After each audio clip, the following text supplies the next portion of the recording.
Is India's electric vehicle revolution slowing down?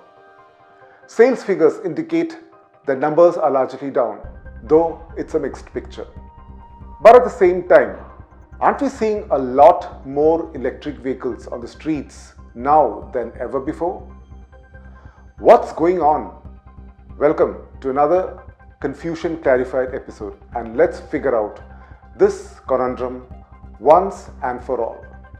If you crunch the retail sales figures released by FADA, that's the Federation of Automobile Dealers Association, you see there is a drop in sales in February in all categories.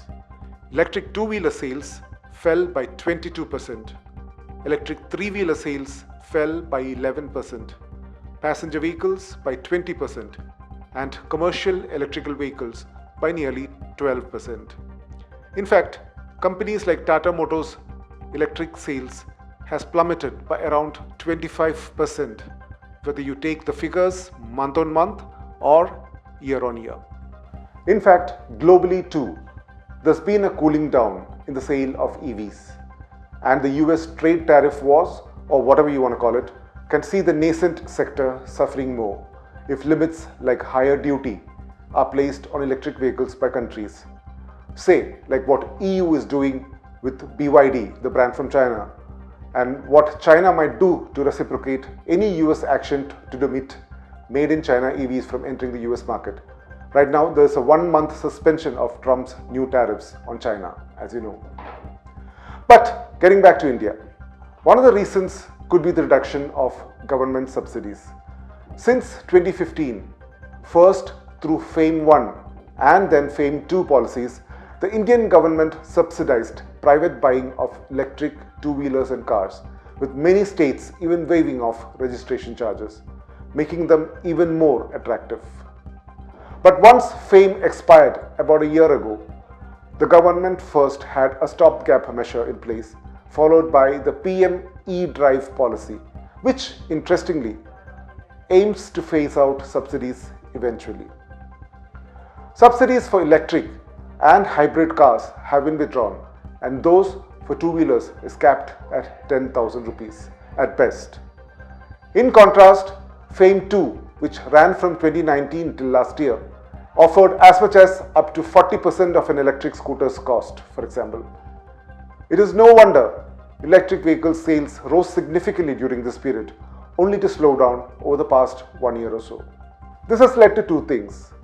People are buying less electric vehicles, though there is awareness and desire to do the bit for the environment with many urban Indians. Secondly, overall funding into the sector has also gone down. Now, all this is ironic considering the government had talked high over the past decade in promoting cleaner transport and about its commitment to the Paris climate agreements. Not to forget Prime Minister Narendra Modi's promise at COP26 that India will be carbon neutral by 2070. The government, or rather its ministers, has also repeatedly said that it expects 30% of all new vehicle registration to be electric or non-ICE, that's internal combustion engine, that's the traditional vehicles which run on petrol and diesel, reducing them by 2030. Then why this slowing down of support? One angle could be that quite a few of the biggies in the auto sector have way too big investments in non-electric manufacturing, say the traditional ICE or even hybrids, which, by the way, car makers from a particular country that has been a traditional rival to China have been promoting big time. Could that be behind it? Another factor is political. Traditional auto manufacturing is labor intensive, investments and funding massive, with some of the biggest legacy businesses in the country involved in it. In other words, not people the government can easily throw under the incoming electric bus. While there's a crisis of sorts in sales, nobody expects the electric mobility revolution in the country to fizzle out. Many expect the situation to stabilize in the medium to long term, perhaps once the technology matures and more established players streamline the sector. Right now, it's dominated by startups and some even ragtag traders who import cheap electric scooters from Chinese factories and then slap on the branding. Then, and also once customers realize that there are enough charging stations everywhere and that spending a little more upfront while buying an electric vehicle will pay it back over the saved fuel costs over the years. It definitely should be an electric future ahead. What do you think? Let us know in the comments.